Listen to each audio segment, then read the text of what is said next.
उद्यत्र्वप्रकरसन्निभमच्युताङ्के स्वासीनमस्य नुतिनित्यवच प्रवृत्तिं ध्यायेत्कदाभयकरं सुकृताञ्जलिं तं प्राणं यथेष्टतनुम् उन्नतकर्मशक्तिम् पूज्याय राघवेन्द्राय सत्यधर्मरताय च भजतां कल्पवृक्षाय नमतां कामधेनवे।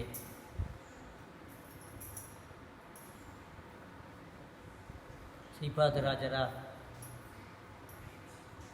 ಆರಾಧನಾ ಮಹೋತ್ಸವ. ಶ್ರೀಪಾದರಾಜರು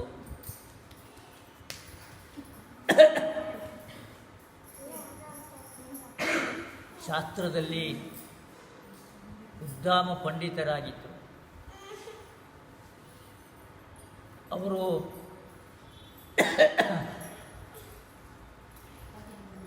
ವ್ಯಾಸರಾಜರಂತಹ ಒಂದು ದೊಡ್ಡ ಸಂಪತ್ತನ್ನು ನಮ್ಮ ಸಮಾಜಕ್ಕೆ ನೀಡಿದರು. ವ್ಯಾಸರಾಜರು ಚಂದ್ರಿಕಾ, ನ್ಯಾಯಾಮೃತ, ತರ್ಕತಾಂಡವ ಈ ಗ್ರಂಥಗಳ ರಚನೆಯನ್ನು ಮಾಡಿ ಮಧ್ವ ಸಿದ್ಧಾಂತ ಅದರ ಮೇಲೆ ಯಾರೂ ದಾಳಿ ಮಾಡಲಿಕ್ಕೆ ಸಾಧ್ಯ ಇಲ್ಲ. ಎಲ್ಲ ಎದುರಾಳಿಗಳನ್ನು ಹಿಮ್ಮೆಟ್ಟಿಸ್ತಕ್ಕಂತಹ ಶಕ್ತಿ ಬರೋದೇನೆ ಚಂದ್ರಿಕಾ, ನ್ಯಾಯಾಮೃತ ಗ್ರಂಥಗಳನ್ನು ಓದಿದಾಗ. ಹಾಗಾದರೆ ವ್ಯಾಸರಾಜರು ಇಂಥ ಗ್ರಂಥವನ್ನು ನಮಗೆ ಸಮಾಜಕ್ಕೆ ಕೊಟ್ಟಿದ್ದಾರೆ. ಒಂದು ದೊಡ್ಡ ಕೋಟೆಯನ್ನೇ ಕಟ್ಟಿ ಮಧ್ವ ಸಿದ್ಧಾಂತದ ಸಂರಕ್ಷಣೆಯನ್ನು ಮಾಡಿದವರು ವ್ಯಾಸರಾಜರು. ಇಂತಹ ವ್ಯಾಸರಾಜರಂತಹ ಉದ್ದಾಮ ಪಂಡಿತರನ್ನು ಕೊಟ್ಟವರು ಶ್ರೀಪಾದರಾಜರು. ಅಂದರೆ ಶ್ರೀಪಾದರಾಜರ ಪಾಂಡಿತ್ಯ, ವಿದ್ವತ್ತು ಅದು ಯಾವ ಮಟ್ಟದ್ದು ಎಂಬುದಾಗಿ ನಾವು ಊಹಿಸಿಕೊಳ್ಬಹುದು. ಶ್ರೀಪಾದರಾಜರು ನಮ್ಮ ಶಾಸ್ತ್ರ ಪ್ರಪಂಚದಲ್ಲಿ ಒಂದು ಧ್ರುವ ನಕ್ಷತ್ರ.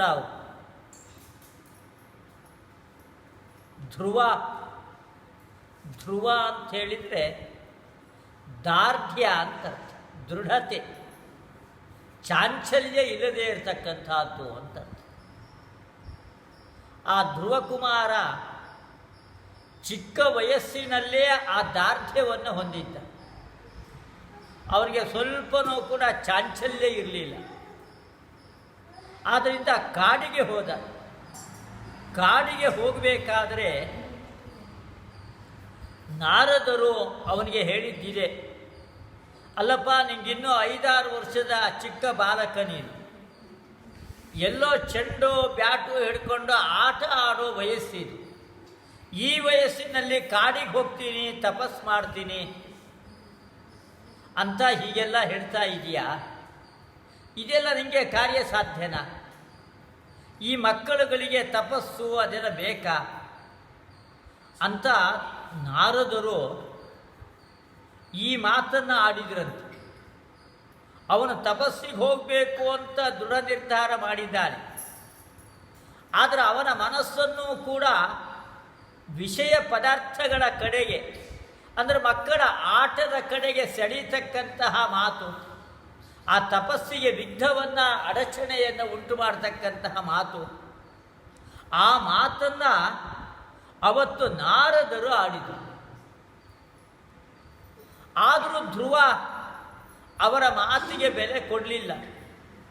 ತುಂಬ ಸ್ವಾರಸ್ಯ ಅಂದರೆ, ಆಟ ಆಡಲಿಕ್ಕೆ ಹೋಗೋ ಚೆಂಡು ಬ್ಯಾಟು ಹಿಡ್ಕೊಂಡು ಅಂತ ಯಾವ ನಾರದರು ಹೇಳಿದರೋ ಅದೇ ನಾರದರೇನೇ ದ್ವಾದಶಾಕ್ಷರ ಮಂತ್ರದ ಉಪದೇಶವನ್ನು ಕೊಟ್ಟರು ಧ್ರುವನಿಗೆ. ಕಾಡಿಗೆ ಹೋಗ್ತಾ ಇದೆಯಾ, ಈ ದ್ವಾದಶಾಕ್ಷರ ಮಂತ್ರದಿಂದ ನೀನು ಪರಮಾತ್ಮನ ಉಪಾಸನೆಯನ್ನು ಮಾಡು ಎಂಬುದಾಗಿ, ಓಂ ನಮೋ ಭಗವತೆ ವಾಸುದೇವಾಯ ಎಂಬುದಾಗಿ ದ್ವಾದಶಾಕ್ಷರ ಮಂತ್ರದ ಉಪದೇಶವನ್ನು ಅವರೇ ಕೊಟ್ಟರು. ಯಾರು ಕಾಡಿಗೆ ಹೋಗಬೇಡ ಅಂತ ಹೇಳಿದರೋ, ಆಟ ಆಡಲಿಕ್ಕೆ ಹೋಗು ಅಂತ ಹೇಳಿದರು, ಅವರೇ ಕಾಡಿಗೆ ಹೋಗಲಿಕ್ಕೆ ಪ್ರಚೋದನೆಯನ್ನು ಕೊಟ್ಟು ಅವರಿಗೆ ದ್ವಾದಶಾಕ್ಷರ ಮಂತ್ರದ ಉಪದೇಶವನ್ನು ಕೊಡು. ಯಾಕೆ ನಾರದರು ಹಾಗೆ ಮಾಡಿದರು? ನಾರದರು ಅವನ ಮನಸ್ಸನ್ನು ಪರೀಕ್ಷೆ ಮಾಡಿದರು. ನಾರದರಿಗೆ ಅವನ ತಪಸ್ಸಿಗೆ ವಿಘ್ನ ಉಂಟು ಮಾಡಬೇಕು, ಅಡಚಣೆ ಕೊಡಬೇಕು, ಅವನು ತಪಸ್ಸು ಮಾಡಬಾರ್ದು, ಅವೆಲ್ಲ ಭಾವನೆಗಳು ನಾರದರಿಗೆ ಇಲ್ಲವೇ ಇಲ್ಲ. ನಾರದರಿಗೆ ಗೊತ್ತಿದೆ, ಇವನೊಳ್ಳೆ ದೃಢವಾದ ಗಟ್ಟಿಯಾದ ಮನಸ್ಸಿರೋನು, ಇವರಪ್ಪ ಇವನಿಗೆ ಒಳ್ಳೆ ನಾಮಕರಣವನ್ನೇ ಮಾಡಿದ್ದಾನೆ, ಅನ್ವರ್ಥವಾದ ಹೆಸರೇ ಇಟ್ಟಿದ್ದಾನೆ, ಹೆಸರು ಸಾರ್ಥಕ.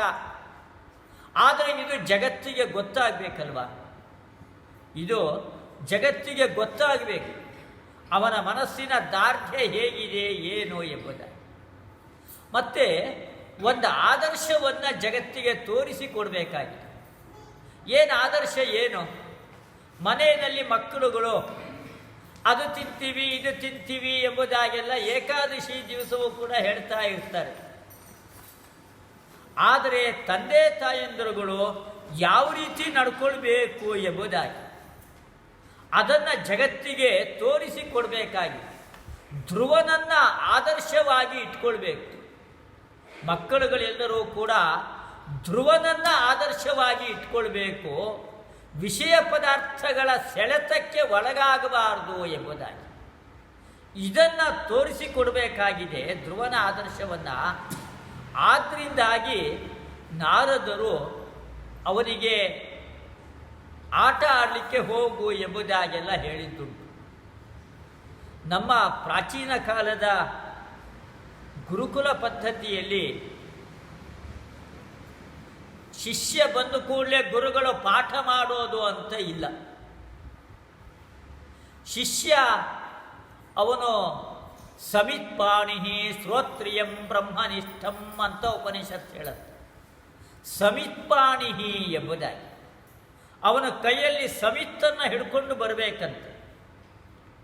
ಆ ಸಮಿತ್ತು ಏನದು? ಸಮಿತ್ತು ಅಂದರೆ ಬ್ರಹ್ಮಚಾರಿಗಳು ಅಗ್ನಿ ಕಾರ್ಯವನ್ನು ಮಾಡಬೇಕಲ್ಲ, ಅಗ್ನಿ ಕಾರ್ಯದಲ್ಲಿ ಬಳಸಬೇಕಾಗಿರ್ತಕ್ಕಂತಹ ಕಟ್ಟಿಗೆ ಸಮಿತ್ತು, ಅರಳಿ ಮರದ ಕಾಷ್ಠ, ಅದು ಸಮಿತ್ತು.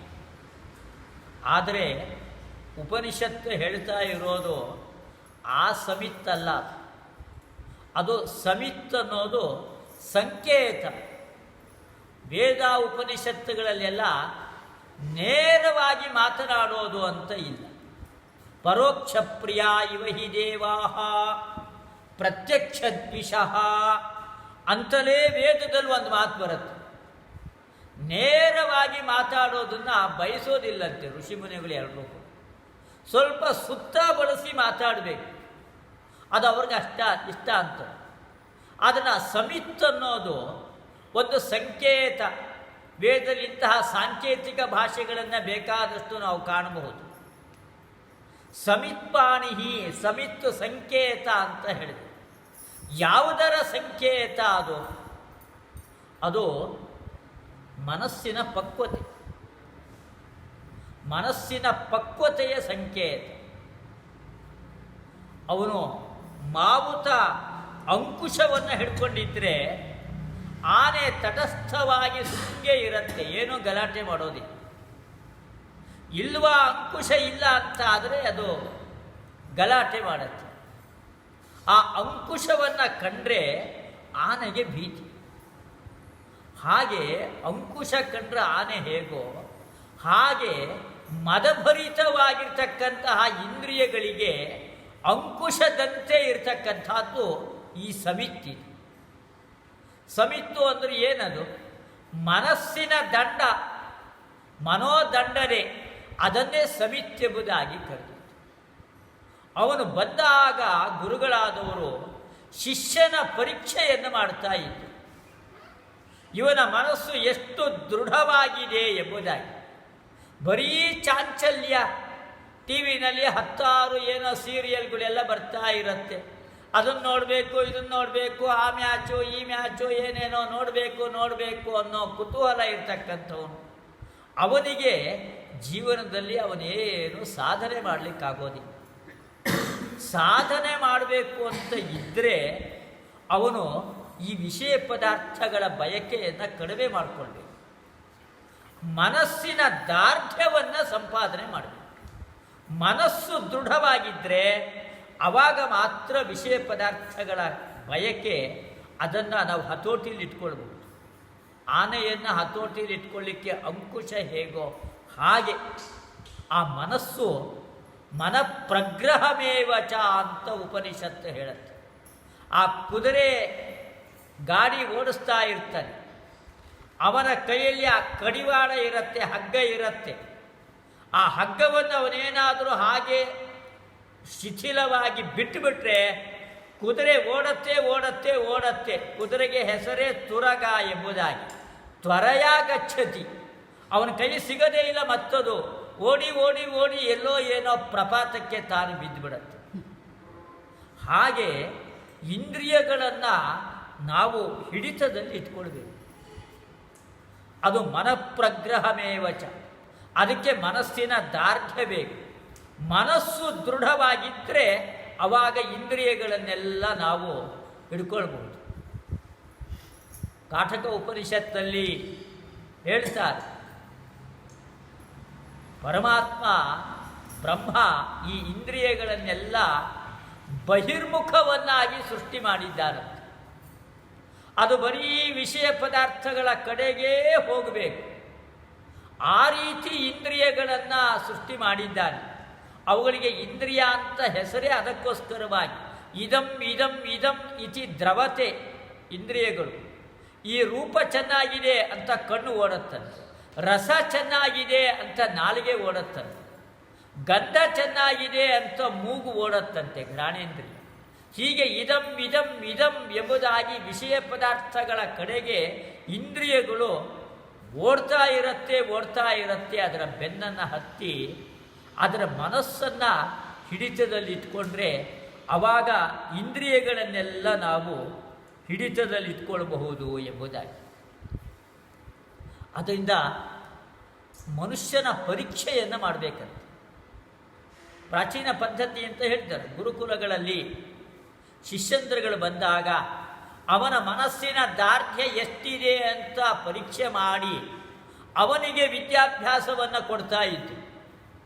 ಇಲ್ಲ, ಮನಸ್ಸು ಪಕ್ವತೆ ಬಂದಿಲ್ಲ ಅಂತಾದರೆ ಅವನಿಗೆ 6 ತಿಂಗಳು, 1 ವರ್ಷ, 2 ವರ್ಷ ನೀನು ಸೇವೆಯನ್ನು ಮಾಡಿಕೊಂಡಿರು, ಗುರುಗಳ ಸೇವೆ ಮಾಡು.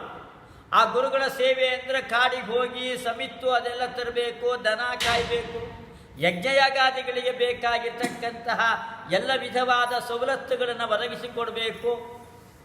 ಹೀಗೆಲ್ಲ ಸೇವೆ ಮಾಡಬೇಕು. ಸೇವೆಯನ್ನು ಮಾಡಿಸಿ ಅವನ ಮನಸ್ಸನ್ನು ಹದಗೊಳಿಸ್ತಾ ಇತ್ತು. ಆ ಮನಸ್ಸನ್ನು ಹದಗೊಳಿಸಿ ಅದು ಚೆನ್ನಾಗಿ ಪಕ್ವತೆ ಹೊಂದಿದ ಮೇಲೆ ಅವನಿಗೆ ವಿದ್ಯೆಯನ್ನು ಜ್ಞಾನವನ್ನು ನೀಡ್ತಾ ಇತ್ತು. ಆದ್ದರಿಂದ ಈ ಪರೀಕ್ಷೆಯನ್ನು ಮಾಡಿ ಜ್ಞಾನವನ್ನು ನೀಡಬೇಕು ಎಂಬುದಾಗಿ ಇದು ಪ್ರಾಚೀನ ಕಾಲದಿಂದ ಬಂದಿರತಕ್ಕಂತಹ ಪದ್ಧತಿ. ಹಾಗೆ ಧ್ರುವನೂ ಕೂಡ ಕಾಡಿಗೆ ತಪಸ್ಸು ಮಾಡ್ತೀನಿ ಅಂತ ಹೊರಟ. ಅವಾಗ ಕೂಡಲೇ ನಾರದರು ಅವನಿಗೆ 12 ಮಂತ್ರದ ಉಪದೇಶವನ್ನು ಕೊಡಲೇ ಇಲ್ಲ.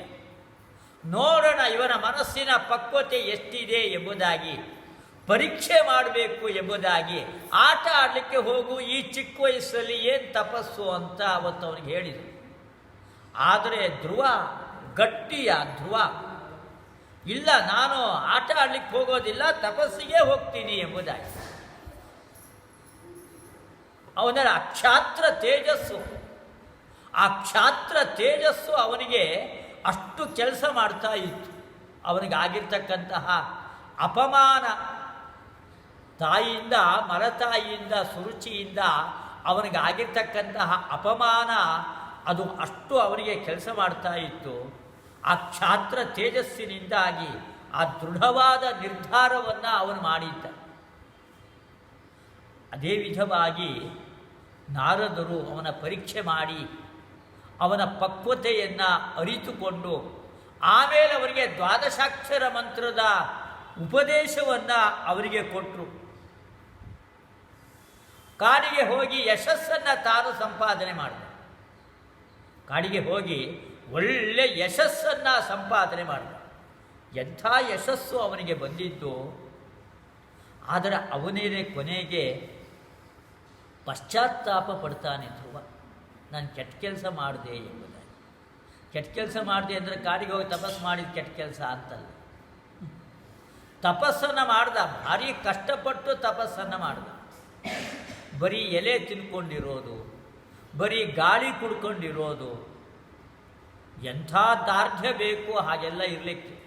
ನಾವು ಒಂದು ದಿವಸ ಬೆಳಗ್ಗೆ 9 ಗಂಟೆಗೆ ಊಟ ಆಗಿದೆ ಅಂತಾರೆ, ಇಲ್ಲ ಮಧ್ಯಾಹ್ನ ಫಳಾರ ಬೇಕು ಹೋಗೋಣ, ರಾಯರ ಮಠ ಇದೆ ಹೇಗೋ ಅವರೆಲ್ಲ ಅಂಟ ಮಂತ್ರಗಳು ಭಾರಿ ಉಪಚಾರ ಮಾಡ್ತಾರೆ ಅಂತ ಬಂದ್ಬಿಡ್ತೀವಿ. ಆದರೆ ಆ ಮನಸ್ಸಿನ ದಾರ್ಢ್ಯ ಅದನ್ನು ಸಂಪಾದನೆ ಮಾಡಬೇಕು. ಧ್ರುವ ಆ ಮನಸ್ಸಿನ ದಾರ್ಢ್ಯವನ್ನು ಅವನು ಸಂಪಾದನೆ ಮಾಡಿದ್ದ. ಆದ್ದರಿಂದಾಗಿಯೇ ಅವನಿಗೆ ದ್ವಾದಶಾಕ್ಷರ ಮಂತ್ರದ ಉಪದೇಶವನ್ನು ಕೊಟ್ಟು ಭಾರಿ ಕಷ್ಟಪಟ್ಟು ತಪಸ್ಸನ್ನು ಮಾಡ್ದ. ಆ ನಾರದರಂತಹ ಉತ್ತಮರಾದ ಗುರುಗಳು ಅವರು ಕೊಟ್ಟಿದ್ದಾರೆ ಉಪದೇಶ, ಮಂತ್ರದ ಉಪದೇಶವನ್ನು ಅವರು ಕೊಟ್ಟಿದ್ದಾರೆ. ಆದ್ದರಿಂದ ಆ ತಪಶಕ್ತಿ, ಗುರುಗಳ ಶಕ್ತಿ, ಯುವನ ಛಾತ್ರ ತೇಜಸ್ಸು, ಆ ಮನಸ್ಸಿನ ದಾರ್ಢ್ಯ, ಆ ತ್ರಿಕೋಣ ಅಲ್ಲಿ ಮಿಲಿತವಾಗಿದೆ, ಸಮ್ಮಿಲಿತವಾಗಿದೆ, ಮೂರೂ ಕೂಡ ಅವನ ಹೃದಯದಲ್ಲಿ.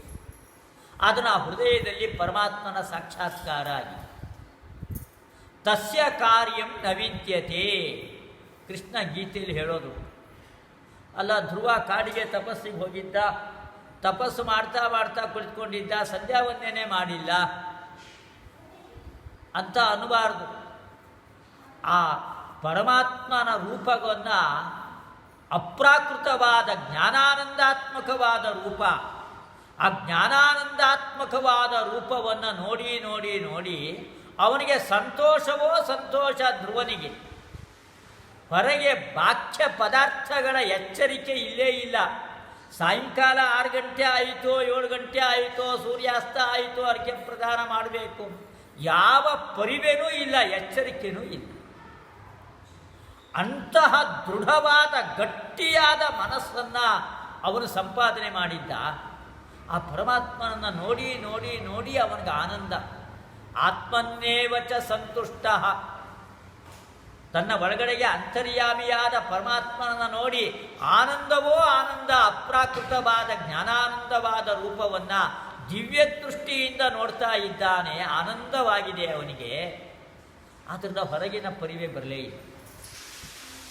ಪರಮಾತ್ಮ ನೋಡ್ದ, ಇವನು ನನ್ನನ್ನು ಕುರಿತು ತಪಸ್ಸು ಮಾಡಿದ್ದಾನೆ, ಒಳ್ಳೆ ಭಕ್ತಿಯಿಂದ ಮಾಡಿದ್ದಾನೆ, ಅದನ್ನು ಇವನಿಗೆ ಪ್ರತ್ಯಕ್ಷನಾಗೋಣ ಅಂತ ಹೇಳಿ ಆ ಕಾಡಿನಲ್ಲಿ ಧ್ರುವನ ಮುಂದುಗಡೆಗೆ ಪರಮಾತ್ಮ ಬಂದು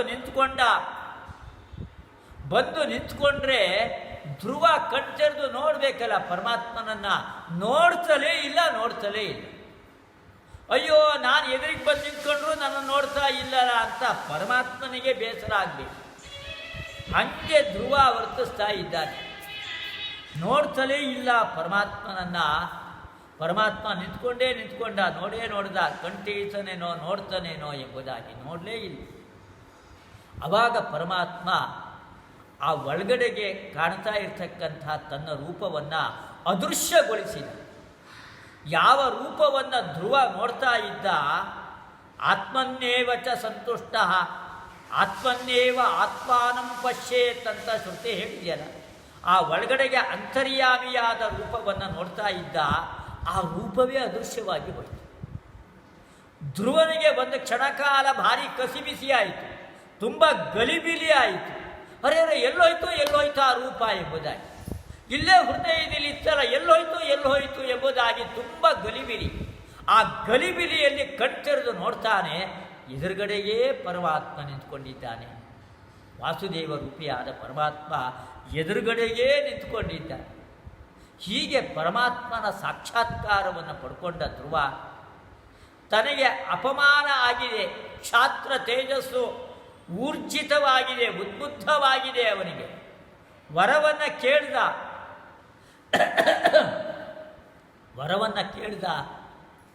ವರವನ್ನು ಕೊಟ್ಟ ಪರಮಾತ್ಮ. ಧ್ರುವ ಮನೆಗೆ ಬಂದ. ಯಾವ ಸುರುಚಿ ಧ್ರುವನಿಗೆ ಅಪಮಾನವನ್ನು ಮಾಡಿದ್ಲೋ ಅದೇ ಮಲತಾಯಿ ಸುರುಚಿ ಇವತ್ತು ಮಾಲೆಯನ್ನು ಹಿಡ್ಕೊಂಡು ಕೈಯಲ್ಲಿ ಮುಂದುಗಡೆಗೆ ನಿಂತ್ಕೊಂಡಿದ್ದಾಳೆ ಸ್ವಾಗತಕ್ಕೋಸ್ಕರವಾಗಿ.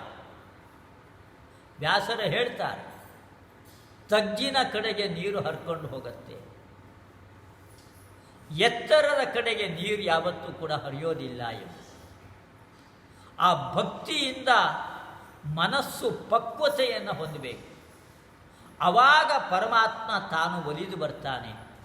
ಯಾವಾಗ ಪರಮಾತ್ಮ ಒಲಿದು ಬರ್ತಾನೆ ಆವಾಗ ಎಲ್ಲರೂ ಕೂಡ ಅವನು ಹೇಳಿದಾಗೆ ಕೇಳ್ತಾರೆ. ಇವತ್ತು ಧ್ರುವನನ್ನು ಮೆಚ್ಚಿಕೊಂಡು ಬಂದು ಸುರುಚಿ ಯಾವತ್ತು ವಿರೋಧವನ್ನು ಸುರುಚಿ ಮಾಡಿದ್ಲೋ, ನಿಂದನೆಯನ್ನು ಮಾಡಿದ್ಲೋ, ಅದೇ ಸುರುಚಿ ಇವತ್ತಿನ ದಿವಸ ಮಾಲೆಯನ್ನು ಹಿಡ್ಕೊಂಡು ಸ್ವಾಗತಕ್ಕೆ ಸನ್ನದ್ಧಳಾಗಿ ಕಾಯ್ತಾ ನಿಂತ್ಕೊಂಡಿದ್ದಾಳೆ. ಯಾಕೆ ಸುರುಚಿಗೆ ಪರಿವರ್ತನೆ ಆಯಿತು ಅಂತ ಕೇಳಿದರೆ, ಸತ್ವವಾನ್ ಸಾತ್ವಿಕ ಸತ್ವ ವಿಷ್ಣು ಸಹಸ್ರನಾಮದಲ್ಲಿ ಹೇಳ್ತಾರೆ, ಪ್ರಿಯಕೃತ್ ಪ್ರೀತಿವರ್ಧನ ಎಂಬುದು. ಪ್ರಿಯಕೃತ್ ಪ್ರೀತಿವರ್ಧನ, ಎಲ್ಲಿ ಸತ್ವಗುಣ ಎಂಬುದು ಇರತ್ತೆ ಆ ಸತ್ವಗುಣವನ್ನು ತಂದುಕೊಡೋನು ಅವನೇ.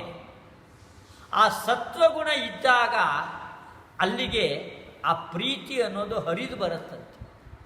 ಆ ಪ್ರೀತಿ ಎಂಬತಕ್ಕಂತಹ ನೀರು ಹರಿದು ಬರಬೇಕಾದ್ರೆ ನಮ್ಮಲ್ಲಿರಬೇಕಾಗಿರ್ತಕ್ಕಂತಹದ್ದು ವಿನಯ. ತಗ್ಗಿನ ಕಡೆಗೆ ನೀರು ಹರಿದು ಹೋಗುತ್ತೆ. ಎಲ್ಲಿ ವಿನಯ ಅಂತನೋ ಗುಣ ಇರುತ್ತೆ ಅಲ್ಲಿಗೆ ಎಲ್ಲರ ಪ್ರೀತಿ, ವಿಶ್ವಾಸ, ಅಭಿಮಾನಗಳು ಎಲ್ಲವೂ ಕೂಡ ಸಾಗರವಾಗಿ ಹರಿದು ಬರುತ್ತಂತೆ. ಆ ಪಕ್ವತೆಯನ್ನು ಧ್ರುವ ತಾನು ಸಂಪಾದನೆ ಮಾಡಿದ್ದು. ಆ ವಿನಯ, ಆ ಒಂದು ಗುಣ ಧ್ರುವನಲ್ಲಿ ಇದ್ದಿದ್ದು, ಆ ವಿನಯ ಅಂತನೋ ಗುಣ ಅವನಲ್ಲಿ ಇತ್ತು. ಆದ್ದರಿಂದಾಗಿ ಪರಮಾತ್ಮನನ್ನು ಸಾಕ್ಷಾತ್ಕಾರ ಮಾಡಿಕೊಂಡ.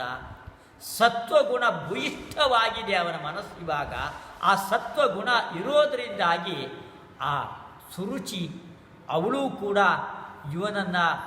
ಇವನ ಕಡೆಗೆ ಅವಳು ಕೂಡ ಬಂದಳು. ಹೀಗೆ ಮನಸ್ಸಿನ ಪರಿಪಕ್ವತೆ ಅದು ಮುಖ್ಯ ಎಂಬುದಾಗಿ. ಆ ಮನಸ್ಸಿನ ಪರಿಪಕ್ವತೆಗೋಸ್ಕರವಾಗಿ ನಾವು ಬಹಳ ಪ್ರಯತ್ನವನ್ನು ಮಾಡಬೇಕು. ಅಷ್ಟು ಸುಲಭವಾಗಿ ಮನಸ್ಸಿನ ಪರಿಪಕ್ವತೆ ಬರೋದಲ್ಲ. ಅದಕ್ಕೆ ತುಂಬ ಕಷ್ಟವನ್ನು ಅನುಭವಿಸಬೇಕು, ಕ್ಲೇಶಗಳನ್ನು ಎದುರಿಸಬೇಕು. ಆವಾಗ ಮಾತ್ರ ಮನಸ್ಸಿನ ಪರಿಪಕ್ವತೆಯನ್ನು ನಾವು ಸಂಪಾದನೆ ಮಾಡಬಹುದು ಎಂಬುದಾಗಿ. ಶ್ರೀಪಾದರಾಜರು ತುಂಬ ದೊಡ್ಡ ಜ್ಞಾನಿಗಳು, ಪರಮಾತ್ಮನ ಸಾಕ್ಷಾತ್ಕಾರವನ್ನು ಹೊಂದಿರತಕ್ಕಂತಹ ಜ್ಞಾನಿಗಳು. ಅವರು ಹೇಳ್ತಾರೆ, ಒಬ್ಬೊಬ್ಬರಿಗೆ ಸಂತೋಷ ಒಂದೊಂದರಿಂದ ಎಂಬುದಾಗಿ. ಮನೆಯಿಂದ ಸಂತೋಷ ಕೆಲವರಿಗೆ ಲೋಕದಲ್ಲಿ, ಮನೆಯಿಂದ ಸಂತೋಷ ಕೆಲವರಿಗೆ ಲೋಕದಲ್ಲಿ, ಧನದಿಂದ ಸಂತೋಷ ಕೆಲವರಿಗೆ ಲೋಕದಲ್ಲಿ. ಮನೆಯಿಂದ ಸಂತೋಷ, ಅವರಿಗೆ ದೊಡ್ಡ ಮನೆ ಕಟ್ಟಬೇಕು, ದೊಡ್ಡ 10 ಅಂತಸ್ತಿನ ಮನೆ ಕಟ್ಟಬೇಕು. ಎಲ್ಲ ಸಫಿಸ್ಟಿಕೇಟೆಡ್, ಎಲ್ಲ ಆಧುನಿಕವಾದ ತಂತ್ರಜ್ಞಾನಗಳನ್ನು ಬಳಸಿಕೊಂಡು ಎಲ್ಲ ವಿಧವಾಗಿರ್ತಕ್ಕಂತಹ ಸುಖ ಸಾಮಗ್ರಿಗಳು ಏನೇನಿದೆ ಆ ಸುಖ ಸಾಮಗ್ರಿಗಳು ಎಲ್ಲವನ್ನೂ ಕೂಡ ಮನೆಯಲ್ಲಿ ನಾವು ಸಜ್ಜುಗೊಳಿಸಬೇಕು ಎಂಬುದಾಗಿ. ಅವರಿಗೆ ಮನೆಯಿಂದ ಸಂತೋಷ. ದೊಡ್ಡ ಸಿಟಿನಲ್ಲಿ, ಬೆಂಗಳೂರಿನಂಥ ಮೆಟ್ರೋಪಾಲಿಟನ್ ಸಿಟಿನಲ್ಲಿ ಮನೆ ಕಟ್ಟಬೇಕು ಅಂತ ಹೀಗೆಲ್ಲ ಆಸೆಯನ್ನು, ಅಪೇಕ್ಷೆಯನ್ನು ಪಡ್ತಾರೆ. ಮನೆ ಅಂತಂದರೆ ಅದಲ್ಲ, ಸಿಮೆಂಟಿನ ಗೋಡೆ, ಇಟ್ಟಿಗೆಯ ಗೋಡೆ ಅದಲ್ಲ ಮನೆ ಅಂತ ಹೇಳಿದರೆ. ಮನೆ ಅಂತಂದರೆ ಯಾವುದದು? ಮನೆ ಅಂತ ಹೇಳಿದರೆ ಸಜ್ಜನರ ಸಹವಾಸವನ್ನೇ ಮನೆ ಅಂತ ಸಪ್ತಮ ಸ್ಕಂಧದಲ್ಲಿ ಹೇಳಿದ್ದಿದೆ. ಸಜ್ಜನರ ಸಹವಾಸ ಅದನ್ನೇ ಗೃಹ ಎಂಬುದಾಗಿ, ಮನೆ ಎಂಬುದಾಗಿ ಹೇಳೋದು.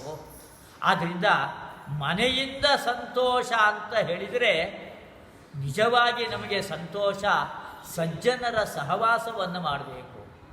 ಆ ಸಜ್ಜನರ ಸಹವಾಸದಿಂದಾಗಿ ಸಂತೋಷ ದೊರೆಯುತ್ತಲ್ಲ, ಅದು ನಿಜವಾದ ಸಂತೋಷ. ಯಾಕೆ ಅಂತೇಳಿದರೆ ಸಜ್ಜನರ ಸಹವಾಸ ಅಂತನ್ನೋದು ಅದು ಮೋಕ್ಷದವರೆಗೆ ನಮ್ಮನ್ನು ಕರ್ಕೊಂಡು ಹೋಗುತ್ತೆ. ಯಾವಾಗ ಬರೀ ದುರ್ಜನರ ಸಹವಾಸವನ್ನೇ ಮಾಡ್ತೀವಿ ಅದು ನಮ್ಮನ್ನು ನರಕದ ಕಡೆಗೆ ಕರ್ಕೊಂಡು ಹೋಗುತ್ತೆ. ಅದರ ಮೋಕ್ಷದ ದಾರಿಗೆ ನಮ್ಮನ್ನು ಕರ್ಕೊಂಡು ಹೋಗ್ತಕ್ಕಂಥದ್ದು ಸಜ್ಜನರ ಸಹವಾಸ. ಅದನ್ನೇ ಹೇಳಿದ್ದು, ಮನೆಯಿಂದ ಸಂತೋಷ ಕೆಲವರಿಗೆ ಲೋಕದಲ್ಲಿ. ಯಾರು ವಿಷಯ ಪದಾರ್ಥಗಳಲ್ಲೇ ಮುಳುಗಿ ಹೋಗಿರ್ತಾನೆ ಅವನಿಗೆ ಮನೆ ಅಂತೇಳಿ, ನಾನಾಗಲೇ ಹೇಳಿದ್ನಲ್ಲ, ದೊಡ್ಡ ಮೆಟ್ರೋಪಾಲಿಟನ್ ಸಿಟಿನಲ್ಲಿ 10 ಅಂತಸ್ತಿನ ಭಾರಿ ದೊಡ್ಡ ಮನೆ ಕಟ್ಟಬೇಕು ಎಂಬುದಾಗಿ ಅವನಿಗೆ ಅದರಲ್ಲೇ ಸಂತೋಷ. ಅವನು ಮೋಕ್ಷ ಮಾರ್ಗದಲ್ಲಿ ಹೋಗೋದೇ ಇಲ್ಲ. ಅವನು ಯಾವತ್ತೂ ಸಜ್ಜನರ ಸಹವಾಸವನ್ನು ಅವನು ಮಾಡೋದೇ ಇಲ್ಲ. ಧನದಿಂದ ಸಂತೋಷ ಕೆಲವರಿಗೆ ಲೋಕದಲ್ಲಿ, ಧನದಿಂದ ಸಂತೋಷ ಕೆಲವರಿಗೆ ಲೋಕದಲ್ಲಿ. ಕೆಲವರು ದುಡ್ಡು ದುಡ್ಡು ದುಡ್ಡು. ನಾನು ಯಾವತ್ತೂ ಹೇಳ್ತಾ ಇರ್ತೀನಿ, ಈ ಜಗತ್ತು ನೀವು ಯಾವುದೇ ವ್ಯಕ್ತಿಗಳನ್ನು ಬೇಕಾದರೂ ಗಮನಿಸಿ, ಈ ಜಗತ್ತೆಲ್ಲ ಒಂದು ತ್ರಿಕೋಣದಲ್ಲಿ ಬಂಧಿತವಾಗಿದೆ. ತ್ರಿಕೋಣ ಒಂದು, ಅದೇನು ಅಂತ ಹೇಳಿದರೆ ಕೀರ್ತಿ, ಪ್ರತಿಷ್ಠೆ, ಹಣ ಎಲ್ಲರೂ ಬಯಸ್ತಕ್ಕಂಥದ್ದು. ನಾನು ಭಾರಿ ಕೀರ್ತಿ ಸಂಪನ್ನನಾಗಬೇಕು ಎಂಬುದಾಗಿ ಬಯಕೆ. ಆ ಕೀರ್ತಿಯಲ್ಲೂ 2 ವಿಧ ಇದೆ. ಒಂದು ಒಳ್ಳೆಯ ಕೆಲಸಗಳನ್ನು ಮಾಡೋದರಿಂದ ಬರ್ತಕ್ಕಂತಹ ಒಂದು ಒಳ್ಳೆಯ ಉತ್ತಮವಾದ ಕೀರ್ತಿ, ಇನ್ನೊಂದು ಕೆಟ್ಟ ಕೀರ್ತಿ. ಈಗ ಸಂಸ್ಕೃತದಲ್ಲಿ ಒಂದು ಮಾತು ಹೇಳೋದಿದೆ, ಏನಕೇನ ಪ್ರಕಾರೇಣ ಪ್ರಸಿದ್ಧ ಪುರುಷೋಭವ ಎಂಬುದಾಗಿ. ಘಟಂ ಚಿಂದ್ಯಾತ್ ಪಟಂ ವಿದ್ಯಾತ್. ಏನು ಬೇಕಾದರೂ ಮಾಡು, ಕಳ್ತನ ಬೇಕಾದರೂ ಮಾಡು, ಅಂತೂ ಪ್ರಸಿದ್ಧನಾಗಬೇಕು ಎಂಬುದು. ಹಾಗೆ ಅದನ್ನು ಕುಖ್ಯಾತಿ ಅಂತ ಕರೀತಾರೆ. ಕುಖ್ಯಾತಿ ಅಲ್ಲ, ಸುಖ್ಯಾತಿ, ಪ್ರಖ್ಯಾತಿ. ಮಹಾಭಾರತದಲ್ಲಿ ಇಂದ್ರದ್ಯುಮ್ನ ರಾಜನ ಕಥೆಯನ್ನು ಹೇಳ್ತಾರೆ. ಇಂದ್ರದ್ಯುಮ್ನನಿಗೆ ದೇವತೆಗಳು ಹೇಳಿದರು, ನಿನ್ನ ಸ್ವರ್ಗವಾಸದ ಅವಧಿ ಮುಗೀತು, ನೀನಿನ್ನು ಹೊರಟೋಗ್ಬೋದು ಎಂಬುದಾಗಿ ಇಂದ್ರದ್ಯುಮ್ನನಿಗೆ ಹೇಳಿದರು. ಇಲ್ಲಲ್ಲ, ಇನ್ನೂ ಮುಗಿದಿಲ್ಲ, ಇನ್ನೂ ತುಂಬ ವರ್ಷ ಇದೆ ಅಂತ ಇಂದ್ರದ್ಯುಮ್ನ. ಇಲ್ಲಪ್ಪ, ಅವಧಿ ಮುಗಿದೋಯ್ತು, ವಾಪಸ್ ಹೋಗು ಅಂತ ದೇವತೆಗಳು. ಮುಗಿದಿಲ್ಲ ಅಂತ ಅವನು. ಆ ಭಗವದ್ಭಕ್ತನಾದ ಇಂದ್ರದ್ಯುಮ್ನನಿಗೆ ದೇವತೆಗಳ ಜೊತೆಗೆ ದೊಡ್ಡ ವಿವಾದ. ಮುಗಿದಿದೆ ಅಂತ ದೇವತೆಗಳು, ಮುಗಿದಿಲ್ಲ ಅಂತ. ಹೇಗೆ ಪರಿಹಾರ ಮಾಡಿಕೊಳ್ಳೋದು? ಭೂಲೋಕಕ್ಕೆ ಹೋಗಿ ನೋಡು ಅಂತ ಹೇಳಿದರು. ನಿನ್ನ ಪುಣ್ಯದ ರಾಶಿ ಎಷ್ಟಿದೆ ಅಂತ ಪರೀಕ್ಷೆ ಮಾಡಲಿಕ್ಕೆ ಭೂಲೋಕಕ್ಕೆ ಹೋಗಿ ನೋಡೋಣ ಎಂಬುದಾಗಿ ಬಂದ ಇಂದ್ರದ್ಯುಮ್ನ ಯಾರ್ಯಾರನ್ನೋ ಕೇಳ್ತಾ ಇದ್ದಾನೆ. ನಿಮಗೆ ಇಂದ್ರದ್ಯುಮ್ನನ ಪರಿಚಯ ಇದೆಯಾ, ನಿಮಗಿದೆಯಾ ಅಂತ ಕೇಳ್ತಾ ಇದ್ದಾನೆ. ಅಲ್ಲ, ಕೇಳಿದರು, ಯಾವಾಗಿದ್ದ, ಏನು, ಅವನದೇನಾದ್ರು date of birth, date of place ಏನಾರ ಇದೆಯಾ, ಏನು ಅಂತ ಕೇಳಿದರು. ಎಲ್ಲ ಹೇಳಿದ ಇಂದ್ರದ್ಯುಮ್ನ, ಇದೆಲ್ಲ ಇದೆ ಎಂಬುದಾಗಿ. ಅವರೆಲ್ಲ ಹೇಳಿದರು, ಅಲ್ಲಪ್ಪ, ನೀನು ಯಾವತ್ತೂ 16,000 ವರ್ಷದ ಹಿಂದಿನ ಕತೆ ಹೇಳ್ತಾ ಇದೆಯಾ? ನಾವೆಲ್ಲ ಹುಟ್ಟಿ ಎಷ್ಟು 50 ವರ್ಷ ಆಯಿತು, 60 ವರ್ಷ ಆಯಿತು, ನಮಗೇನು ಗೊತ್ತಿರುತ್ತೆ 16,000 ವರ್ಷದ ಹಿಂದಿನದು? ಹಾಗಾದ್ರೆ ಯಾರನ್ನು ಕೇಳಬೇಕು? ಅಲ್ಲೊಂದು ಸರೋವರ ಇದೆ ನೋಡಿ, ಆ ಸರೋವರದ ಹತ್ರ ಹೋಗು. ಅಲ್ಲಿ ಪ್ರಾಣಿಗಳಿದೆ, ಅಲ್ಲಿ ತುಂಬ ಆಯಸ್ಸನ್ನು ಹೊಂದಿರತಕ್ಕಂತಹ ಪ್ರಾಣಿಗಳಿದೆ, ಅದನ್ನು ಹೋಗಿ ಕೇಳು ಎಂಬುದಾಗಿ ಹೇಳಿ. ಇಂದ್ರದ್ಯುಮ್ನ ಹೋಗಿ ಹಾಗೆ ಕೇಳ್ತಾ ಇದ್ದಾನೆ. ಯಾರ್ಯಾರೋ ಹದ್ದು, ಅದು ಇದು ಎಲ್ಲ ಪ್ರಾಣಿಗಳನ್ನು ಕೇಳ್ದ. ಯಾವುದೋ ಹದ್ದೋ ಏನೋ ಹೇಳ್ತಂತೆ. ಅಲ್ಲೊಂದು ಆಮೆ ಇದೆ, ಒಂದು ಕೂರ್ಮ, ಅದಕ್ಕೆ ತುಂಬ ವಯಸ್ಸಾಗಿದೆ, 16,000 ವರ್ಷ ವಯಸ್ಸಾಗಿದೆ ಆಮೆಗೆ. ಅದನ್ನು ಹೋಗಿ ಕೇಳು ಎಂಬುದಾಗಿ ಹೇಳಿದರು. ಯಾವುದೋ ಪ್ರಾಣಿ ಹೇಳ್ತಂತೆ. ಇಂದ್ರದ್ಯುಮ್ನ ಹೋದ, ಅದರ ಹತ್ರ ಹೋಗಿ ಆಮೆಯನ್ನು ಮಾತಾಡಿಸಿ ಕೇಳ್ದ, ನೀನು ಇಂದ್ರದ್ಯುಮ್ನ ರಾಜನ ಬಗ್ಗೆ ತಿಳ್ಕೊಂಡಿದೆಯಾ, ಗೊತ್ತಾ ಎಂಬುದಾಗಿ. ಅದಕ್ಕೆ ಸಂತೋಷ ಆನಂದಾಶ್ರುಗಳೇ ಕಣ್ಣಲ್ಲಿ ಬಂತಂತೆ. ಆ ಆಮೆಗೆ ಕಣ್ಣಲ್ಲಿ ಆನಂದಾಶ್ರುಗಳೇ ಬಂತಂತೆ ಆ ಇಂದ್ರದ್ಯುಮ್ನ ಅನ್ನೋ ಹೆಸರನ್ನು ಕೇಳಿದಾಗ. ಯಾಕೆ ಅಂತ ಆ ಆಮೆ ಎಲ್ಲ ಹೇಳಂತೆ, ನೋಡಪ್ಪ, ಇಷ್ಟು ದೊಡ್ಡ ಸರೋವರವನ್ನು ಅವನೇ ಕಟ್ಟಿಸಿದ್ದಿದೋ, ಈ ಸರೋವರದ ನಿರ್ಮಾಣ ಮಾಡಿದ್ದು ಆ ಇಂದ್ರದ್ಯುಮ್ನ ರಾಜನೇ ಮಾಡಿದ್ದು. ಈ ಸರೋವರವನ್ನು ಅವನು ನಿರ್ಮಾಣ ಮಾಡಿದ್ರಿಂದಾಗಿ ಸಾವಿರ ಸಾವಿರ ಪಕ್ಷಿಗಳು, ಪ್ರಾಣಿಗಳು ಇದರ ನೀರನ್ನು ಕುಡಿದು ಇವತ್ತೂ ಬದುಕಿದೆ.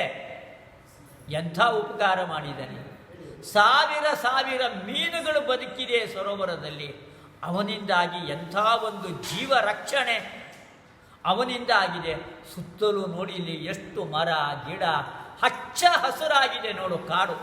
ಅದಕ್ಕೆಲ್ಲ ಕಾರಣ ಈ ಸರೋವರ ಕಾರಣ ಅಂತ ಆಮೆ ಆ ಇಂದ್ರದ್ಯುಮ್ನನನ್ನು ಹೊಗಳ್ತಾ ಇದೆ. ಇಂದ್ರದ್ಯುಮ್ನ ಹೇಳಿದ, ನನ್ನ ಹೆಸರು ಇವತ್ತಿಗೂ ಬದುಕಿದೆ, ನನ್ನ ಹೆಸರು ಇವತ್ತಿಗೂ ಕೂಡ ಬದುಕಿದೆ ಭೂಲೋಕದಲ್ಲಿ ನಾನು ಬದುಕಿಲ್ಲ, ಆದರೆ ನನ್ನ ಕೀರ್ತಿ, ನನ್ನ ಹೆಸರು ಇವತ್ತೂ ಕೂಡ ಬದುಕಿದೆಯಲ್ಲ. ಹೀಗೆ ಇಂದ್ರದ್ಯುಮ್ನ ಇಂತಹ ಪುಣ್ಯಕರವಾದ ಕೆಲಸವನ್ನು ಇಂದ್ರದ್ಯುಮ್ನ ತಾನು ಮಾಡಿದ್ದ. ಆದ್ದರಿಂದ ದೇವತೆಗಳು ಇನ್ನೂ 1000 ವರ್ಷ ನೀನು ಸ್ವರ್ಗಲೋಕದಲ್ಲಿ ಇರು ಎಂಬುದಾಗಿ ಅವನಿಗೆ ದೇವತೆಗಳು ಅವಕಾಶವನ್ನು ಕೊಟ್ಟರು ಎಂಬುದಾಗಿ. ಆ ಇಂದ್ರದ್ಯುಮ್ನ ಮಾಡಿರ್ತಕ್ಕಂತಹ ಪುಣ್ಯದ ಕಾರ್ಯ ಎಷ್ಟು ಪ್ರಖ್ಯಾತಿಯನ್ನು, ಕೀರ್ತಿಯನ್ನು ತಂದುಕೊಟ್ಟಿತ್ತು. ಅಂತಹ ಕೀರ್ತಿದಾಯಕವಾದ ಕಾರ್ಯವನ್ನು ಮಾಡಬೇಕು, ಹೊರತಾಗಿ ಕುಖ್ಯಾತಿಯ ಕಾರ್ಯವನ್ನು ಮಾಡೋದಲ್ಲ ಅಂತ ಕೆಲವರಿಗೆ ನಾನು ಹೇಳ್ತೆ. ಕೀರ್ತಿ, ಪ್ರತಿಷ್ಠೆ, ಹಣ. ಕೆಲವರು ಪ್ರತಿಷ್ಠೆಯನ್ನು ಬಯಸೋರು, ಭಾರಿ ದೊಡ್ಡ ಸ್ಥಾನಮಾನ ಬೇಕು, ಪ್ರಮೋಷನ್ ಬೇಕು, ನಾನು ಭಾರಿ ದೊಡ್ಡ IAS ಆಫೀಸರ್ ಆಗಬೇಕು, ಮಿನಿಸ್ಟರ್ ಆಗಬೇಕು, ಪ್ರಧಾನಮಂತ್ರಿ ಆಗಬೇಕು, ಹೀಗೆಲ್ಲ ದೊಡ್ಡ ಸ್ಥಾನಮಾನವನ್ನು ಬಯಸೋರು ಕೆಲವರು. ಇನ್ನೂ ಕೆಲವರು ಪ್ರತಿಷ್ಠೆ, ಕೀರ್ತಿ, ಹಣ. ಕೆಲವರು ಬಯಸ್ತಕ್ಕಂಥದ್ದು ಹಣ, ದುಡ್ಡು. ಏನೇ ಕೆಟ್ಟ ಕೆಲಸ ಮಾಡಿದರೂ ಪರವಾಗಿಲ್ಲ, ಎಷ್ಟು ಬೇಕಾದರೂ ಬಡವನ ರಕ್ತವನ್ನು ಹೀರಿ ಲಂಚ ತೆಗೆದುಕೋಬೇಕಾದ್ರೆ ದುಡ್ಡು ಮಾಡಬೇಕು. ಎಲ್ಲ ಬೆಳಿಗ್ಗೆ 6 ಗಂಟೆ 7 ಗಂಟೆಗೆ ಕೆಲಸಕ್ಕೆ ಹೋದರೆ ರಾತ್ರಿ 9 ಗಂಟೆ 10 ಗಂಟೆಗೆ ಕೆಲಸದಿಂದ ವಾಪಸ್ ಬರೋದು. ಯಾಕೆ? ಹಣಕ್ಕೋಸ್ಕರವಾಗಿ, ಎಲ್ಲ ದುಡ್ಡಿಗೋಸ್ಕರವಾಗಿ. ಆ ದುಡ್ಡಿಂದ ಮುಂದೆ ಪುಣ್ಯ ಕಾರ್ಯಗಳನ್ನೇನಾದರೂ ಮಾಡಿದರೆ ಪ್ರಖ್ಯಾತಿ ಬರುತ್ತೆ. ಅದೂ ಇಲ್ಲ, ಕೇವಲ ಹೆಂಡತಿ ಮಕ್ಕಳು ಅವ್ರಿಗೋಸ್ಕರವಾಗಿ ಹಣವನ್ನು ಕಾಪಾಡೋದು. ಹೀಗೆ ಧನದಿಂದ ಸಂತೋಷ ಕೆಲವರಿಗೆ ಲೋಕದಲ್ಲಿ, ಕೆಲವರಿಗೆ ಹಣದಿಂದಲೇ ಸಂತೋಷ. ಆ ಹಣದಿಂದ ಸಂತೋಷ 2 ವಿಧವಾಗಿದೆ. ಹಣ ಬಂತು, ಅದನ್ನು ಯಾರೋ ಬಡಬಗ್ಗರುಗಳಿಗೆ ದಾನವನ್ನು ಮಾಡೋದು, ಒಳ್ಳೆಯ ಉಪನ್ಯಾಸಗಳನ್ನು, ಪುರಾಣಗಳನ್ನು ಏರ್ಪಡಿಸೋದು, ಒಳ್ಳೆಯ ಕಾರ್ಯಗಳನ್ನು ಮಾಡಿದರೆ ಅದು ಭಗವಂತನ ಕಡೆಗೆ ನಮ್ಮನ್ನು ಕರ್ಕೊಂಡು ಹೋಗುತ್ತೆ. ಇಲ್ಲ, ಆ ಹಣವನ್ನು ಬರೀ ಹೆಂಡತಿ ಮಕ್ಕಳು, ತನ್ನ ಕುಟುಂಬ ಅದಕ್ಕೋಸ್ಕರವಾಗಿಯೇ ಮೀಸಲಾಗಿಟ್ಟ ಅಂತ ಹೇಳಿದರೆ ಅವನು ಅಧಪ್ಪತನವನ್ನು ಹೊಂತಾನೆ. ಅವನಿಗೆ ನಿತ್ಯವಾದ ಸಂತೋಷ ದೊರೆಯೋದಿಲ್ಲ, ತಾತ್ಕಾಲಿಕವಾದ ಸಂತೋಷ ಹೀಗೆಲ್ಲ ಅವರಿಗೆ ದೊರೆಯುತ್ತೆ ಎಂಬುದಾಗಿ ಶ್ರೀಪಾದರಾಜರು ತುಂಬ ಸುಂದರವಾಗಿ ಆ ಪದ್ಯದಲ್ಲಿ ಒಂದೊಂದನ್ನು ಹೇಳ್ತಾ ಬರ್ತಾರೆ. ವನಿತೆಯಿಂದ ಸಂತೋಷ ಕೆಲವರಿಗೆ ಲೋಕದಲ್ಲಿ. ಹೆಣ್ಣು ಹೆಣ್ಣು ಹೆಣ್ಣು, ಅದರಲ್ಲೇ ಅವನ ಜೀವನವನ್ನೆಲ್ಲ ಕಳೀತಾನೆ, ಬೇರೆ ಇಲ್ಲೇ ಇಲ್ಲ, ಬರೀ ಹೆಣ್ಣು ಹೆಣ್ಣು ಹೆಣ್ಣು. ವನಿತೆಯಿಂದ ಸಂತೋಷ ಕೆಲವರಿಗೆ ಲೋಕದಲ್ಲಿ. ಆದರೆ ಆ ವನಿತೆ ಆ ತನ್ನ ಗಂಡ, ತನ್ನ ಪುರುಷನನ್ನು ಕೂಡ ಒಳ್ಳೆ ಸನ್ಮಾರ್ಗದಲ್ಲಿ ಕರ್ಕೊಂಡು ಹೋದರೆ, ಧರ್ಮ ಮಾರ್ಗದಲ್ಲಿ ಕರ್ಕೊಂಡು ಹೋದರೆ ಆವಾಗ ದಂಪತಿಗಳು ಮೋಕ್ಷಕ್ಕೆ ಹೋಗ್ಬಿಡ್ಬೋದು. ಆ ಕೆಲಸವನ್ನು ವನಿತೆ ಮಾಡಬೇಕು. ಆದರೆ ಮದುವೆ ಮಾಡಿಕೊಳ್ಳೋರು ಎಂತಹ ಹೆಣ್ಣಿನಿಂದ ನನಗೆ ಜೀವನದಲ್ಲಿ ಒಳ್ಳೆಯದಾಗತ್ತೆ ಅದನ್ನು ತಾವು ಯೋಚನೆ ಮಾಡಿ ಅಂಥದ್ದನ್ನು ತಾವು ಆಯ್ಕೆ ಮಾಡಿಕೊಳ್ಬೇಕು. ಹೀಗೆ ವನಿತೆಯಿಂದ ಸಂತೋಷ ಕೆಲವರಿಗೆ ಲೋಕದಲ್ಲಿ, ತನಯನಿಂದ ಸಂತೋಷ ಕೆಲವರಿಗೆ ಲೋಕದಲ್ಲಿ. ವಿದುರ ಮಹಾಭಾರತದಲ್ಲಿ ಒಂದು ಕಡೆಯಲ್ಲಿ ಹೇಳಿದ್ದು, ಗೃಹಸ್ಥನಿಗೆ ಆನಂದ ಅತಿಶಯ ಯಾವುದರಿಂದ ದೊರೆಯುತ್ತೆ? ಆನಂದ ಅತಿಶಯ ಹೆಂಡತಿಯಿಂದ ಇಲ್ಲ. ಪತ್ನಿಯ ಆಲಿಂಗನದಿಂದಲೂ ಕೂಡ ಅಂಥ ಸಂತೋಷ ದೊರೆಯೋದಿಲ್ಲ. ಯಾವುದರಿಂದ ಬಹಳ ಸಂತೋಷ ಅಂತ ಹೇಳಿದರೆ ತನ್ನ ಮಗನ ಆಲಿಂಗನವನ್ನು ಮಾಡಿಕೊಳ್ಬೇಕಂತೆ.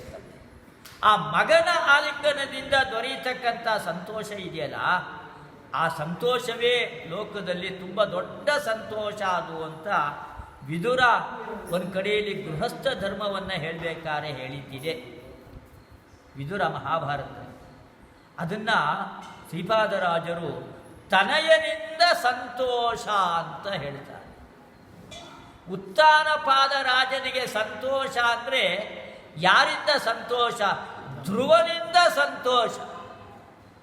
ತನಯನಿಂದ ಸಂತೋಷ ಅಂತ ಹೇಳಿದರೆ ಉತ್ತಾನಪಾದ ರಾಜನಿಗೆ, ಸುರುಚಿಗೆ, ಸುನೀತಿಗೆ ಯಾರಿಂದ ಸಂತೋಷ ಅಂದರೆ ಧ್ರುವನಿಂದ ಸಂತೋಷ. ಇವತ್ತು ಧ್ರುವನ ಹೆಸರನ್ನು ಇಷ್ಟು ಸಾವಿರ ವರ್ಷಗಳಾದರೂ ಕೂಡ ನಾವು ಜ್ಞಾಪಿಸ್ಕೊಳ್ತೀವಿ. ಅವನು ಉತ್ತಾನಪಾದ ರಾಜನ ಮಗ ಎಂಬುದಾಗಿ ಹೇಳ್ತೀವಿ. ಹಾಗಾದರೆ ಉತ್ತಾನಪಾದ ರಾಜನಿಗೆ ತಂದೆಗೂ ಕೂಡ ಅಂಥ ಕೀರ್ತಿಯನ್ನು ತಂದುಕೊಟ್ಟವನು ಧ್ರುವ. ಆದ್ದರಿಂದ ಮಗನಿಂದ ಸಂತೋಷ ಯಾವಾಗ ಅಂತೇಳಿದರೆ ಆ ಮಗ ಒಳ್ಳೆ ಕೆಲಸವನ್ನು ಮಾಡಬೇಕು. ಅವನನ್ನು ಪುತ್ರ ಎಂಬುದಾಗಿ ಕರೆಯೋದು. ಯಾಕೆ ಅಂದರೆ ಪುತ್ರ ಎಂಬುದಾಗಿ ಒಂದು ನರಕ, ಆ ನರಕದಿಂದ ಪಾರು ಮಾಡ್ತಾನೆ. ಆದ್ದರಿಂದ ಪುತ್ರ ಎಂಬುದಾಗಿ ಕರೆಯೋದು. ಉತ್ತಾನಪಾದ ರಾಜನಿಗೆ ಒಳ್ಳೆ ಕೀರ್ತಿ, ಪ್ರತಿಷ್ಠೆ ಎಲ್ಲ ದೊರೆಯಿತು. ಅದರ ಜೊತೆಗೆ ಅವನಿಗೆ ಒಳ್ಳೆಯ ಲೋಕವೂ ಕೂಡ ಅವನಿಗೆ ದೊರೆಯಿತು. ಆ ಒಳ್ಳೆಯ ಲೋಕಕ್ಕೆ ಕಾರಣವಾಗಿರ್ತಕ್ಕಂಥವನು ಧ್ರುವ. ಹೀಗೆ ತನಯನಿಂದ ಸಂತೋಷ ಕೆಲವರಿಗೆ ಲೋಕದಲ್ಲಿ, ಇನಿತು ಸಂತೋಷ ಅವರವರಿಗಾಗಲಿ, ನಿನ್ನ ನೆನೆವ ಸಂತೋಷ ಎನಗಾಗಲಿ ನಮ್ಮ ರಂಗವಿಠಲ. ಶ್ರೀಪಾದರಾಜರು ಹೇಳ್ತಾ ಇದ್ದಾರೆ, ಮೋಕ್ಷವೇ ನಿಜವಾದ ಮನೆಯಿಂದ ಸಂತೋಷ ಅಂದ್ರೆ ಮೋಕ್ಷದಿಂದಲೇ ಸಂತೋಷ. ಯಾಕೆಂದರೆ ಈ ಲೋಕದಲ್ಲಿ ದೊರೆಯತಕ್ಕಂಥ ಊಟ ಮಾಡ್ತೀವಿ, ತಿಂಡಿ ತಿಂತೀವಿ, ಅದೆಲ್ಲ ತಾತ್ಕಾಲಿಕವಾಗಿರ್ತಕ್ಕಂತಹ ಆನಂದ. ಏನೋ ತಿಂದುಬಿಟ್ಟು ಆಮೇಲೆ ಅಜೀರ್ಣ ಅಂತ ದುಃಖ ಪಡೋದು ಇದೆ. ಆದರೂ ಮೋಕ್ಷದ ಸಂತೋಷ, ಮೋಕ್ಷದ ಆನಂದ ಇದೆಯಲ್ಲ, ಅದು ನಿಜವಾದ ಸಂತೋಷ. ಅಲ್ಲಿ ದುಃಖದ ಲವಲೇಶವೂ ಇಲ್ಲ. ಅನಂತ ಕಾಲದವರೆಗೆ ಅನಂತವಾದ ಆನಂದ ಅಲ್ಲಿದೆ ಮೋಕ್ಷದಲ್ಲಿ. ಅದನ್ನು ಮನೆಯಿಂದ ಸಂತೋಷ, ಮನೆ ಅಂತೇಳಿದರೆ ಮೋಕ್ಷವೇ ನಿಜವಾದ ಮನೆ.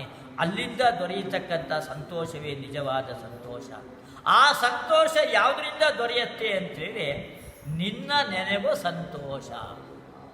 ಭಗವಂತನ ನಾಮ ಸಂಕೀರ್ತನೆಯನ್ನು ಮಾಡಬೇಕು.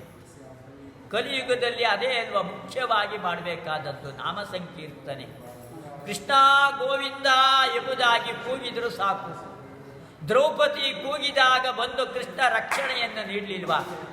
ಹಾಗೆ ಪರಮಾತ್ಮನನ್ನು ಸ್ಮರಣೆ ಮಾಡಬೇಕು. ಅದೇ ಸಂತೋಷಕ್ಕೆ ಕಾರಣವಾದದ್ದು. ಆ ಕೀರ್ತನೆ, ಅವನ ನಾಮ ಸಂಕೀರ್ತನೆ, ಅದು ನಮ್ಮನ್ನು ಮೋಕ್ಷದ ಮಾರ್ಗಕ್ಕೆ ಕರ್ಕೊಂಡು ಹೋಗುತ್ತೆ. ಅದರಿಂದ ಶ್ರೀಪಾದರಾಜರು ಎನಗಾಗಲಿ ನಮ್ಮ ರಂಗವಿಠಲ ಅಂತ ಹೇಳಿ ನಮ್ಮ ಪರವಾಗಿ ಅವರು ಸ್ತೋತ್ರ ಮಾಡ್ತಾ ಇರೋದು. ಆ ರಂಗವಿಠಲನ ಸ್ಮರಣೆ ನಮಗೆ ಯಾವಾಗಲೂ ಕೂಡ ಬರ್ತಾ ಇರಲಿ. ಯಾಕೆ? ವಿಠಲ ಅಂದ್ರೇನು? ವಿಧ ಜ್ಞಾನೇನ ಠಾನ್ ಶೂನ್ಯಾನ್ ಲಾತಿ. ಯಾರಿಗೆ ಜ್ಞಾನ ಇಲ್ಲ, ಅಜ್ಞಾನಿಗಳು ನಾವೆಲ್ಲ, ನಮಗೂ ಕೂಡ ಲಾದಾನೆ ಜ್ಞಾನವನ್ನು ಕೊಡ್ತಾನಂತೆ. ಅಜ್ಞಾನಾಂ ಜ್ಞಾನದೋ ವಿಷ್ಣು, ಅಜ್ಞಾನ ಜ್ಞಾನದೋ ವಿಷ್ಣು ಅಂತ ಪರಮಾತ್ಮನನ್ನು ನಾವು ಬೈಕೆ ಸ್ತೋತ್ರ ಮಾಡ್ತಕ್ಕಂಥದ್ದು. ಹೀಗೆ ಜ್ಞಾನವನ್ನು ಕೊಟ್ಟು ನಮ್ಮನ್ನು ಸಂತೋಷ ಪಡಿಸ್ತಾನೆ. ಆದ್ದರಿಂದ ನಾಮ ಸಂಕೀರ್ತನೆ ಅದು ತುಂಬ ಮುಖ್ಯವಾಗಿ ಮಾಡಲೇಬೇಕಾಗಿರುತ್ತು ಅಂತ ಶ್ರೀಪಾದರಾಜರು ತೋರಿಸ್ತಾ ಇದ್ದಾರೆ. ಬನ್ನಿ.